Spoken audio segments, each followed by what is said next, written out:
Welcome to Good and Evil, Part 1, Mumbi and Nero. On a morning when the sky seemed split by a mountain peak, with one full of dark clouds, while beyond that peak the sky was clear and a brilliant blue, a single mother was about to give birth. Mumbi, meaning creator, mother of the people, given to her by her grandmother just after Mumbi's birth, has always been an outcast. An outsider because her skin seemed to have gold flecks under its layers and her eyes were a dark purple. They had heard the stories. There are myths about a woman who would give birth to a child that could bring blessings or destruction by touching you. This made those of nefarious and greedy intentions scared, but no one was as scared as Mumbi. She is overwhelmingly confused about how she found herself here. The father of her child appeared like a cloud and disappeared with a flash.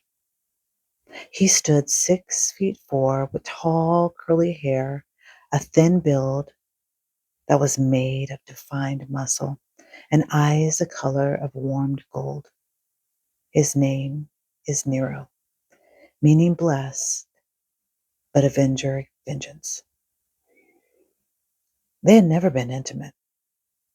The closest was when Nero placed a halo of kisses on Mumbi's face, starting at the left ear that traveled across her face to the right ear. When Mumbi did not know that once the kisses reached her right ear, they softly planted themselves under her skin. Not only was it to bless her and his child, but it was also establishing a shield of protection. Mumbi's love for Nero came fast, and his grace and gentle, caring nature made it easy. He made sure that her home, land, and damaged spirit were repaired and strong. Once he knew she was ready, it was time to leave her for a while. When he left, she did not know this. She only felt the loss, and it was heart-wrenching. About a month later, Mumbi found herself nauseous. She was not sure why, but it took her out every morning for the next month. After she started feeling better, she went about tending her land and home. 2 months later, her stomach started to grow. At a loss as to why, Mumbi went to the only doctor that would see her. She told Mumbi that she was pregnant. When hearing this, Mumbi's brow began to furrow, and she told the doctor that there must be a mistake. She had not been intimate with Nero. Still, when she had a sonogram done, there was no mistaking that there was a baby growing inside her. She could not rationalize how this happened. She could not wrap her mind around it. For the next month, at least she thinks it was a month because everything was a blur, Mumbi fell into a deep depression. She ate the bare minimum and forced herself to drink water. She had no way to explain how it happened, but now this precious baby was going to be part of her life. As Mumbi began her third trimester, she was out in her garden picking vegetables and fruit for her meal when she saw them coming. One thing she didn't realize was that the doctor was one of the main gossips in the area. It took her less than a minute to tell someone. The freak was loose and was an unmarried pregnant woman. At first, people did not believe her. They had never seen Nero, and no one visited Mumbi. They all avoided her, and there was no way she could be pregnant. They all had to come to see for themselves after a local farmer was passing and saw Mumbi hanging her laundry. As they closed the distance, Mumbi thought it was just a few, As they got closer, their numbers grew. They moved at a quick pace, and their voices became louder and louder as they caught a glimpse of Mumbi's now undeniable belly. In the blink of an eye, they had surrounded, saying things like, "Who would touch you, you freak? Must be the devil's baby." And most hopeful of all, "I bet that baby will come out looking like a monster. We can't let it be born." With those words, a fire deep inside Mumbi began to make its way to the surface. The lip-shaped protection marks left by Nero began to glow, and a voice that was not Mumbi's, but Nero's, echoed. "Those who take one more step towards my queen shall perish." At that moment, the crowd began to look around at each other, and the fear in their eyes was palpable. They screamed and ran. The marks stopped glowing, and tears began to run down Mumi's eyes, across her cheek, and down to her neck.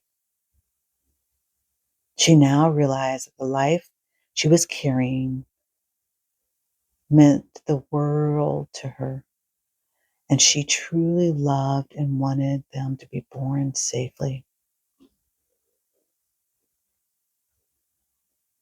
The night of the baby's birth, Mumbi felt very heavy on her feet. She wondered if the baby would be healthy since no doctors would see her now. With tears in her eyes, she spoke to her little one.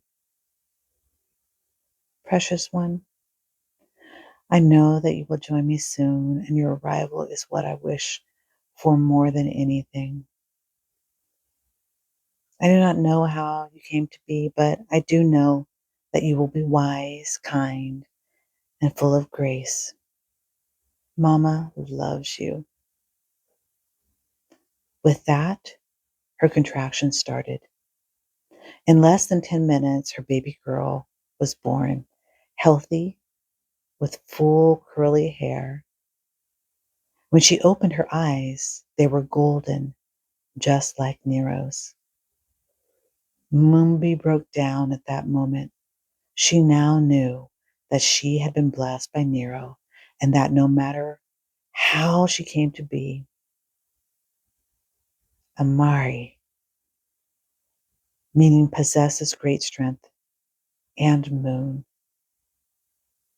was her whole life. Amari looked up at Mumbi as if she was advanced in age and smiled. Her little hand grabbed Mumbi's finger, and at that moment, Mumbi had a vision. She was on a balcony with Amari running around the yard with a toddler. They looked alike, so it was most likely a sibling. Then they both stopped, looked up, and waved. At that moment, a man's hand touched her shoulder. She turned around, and there, standing in front of her, was Nero. "My love."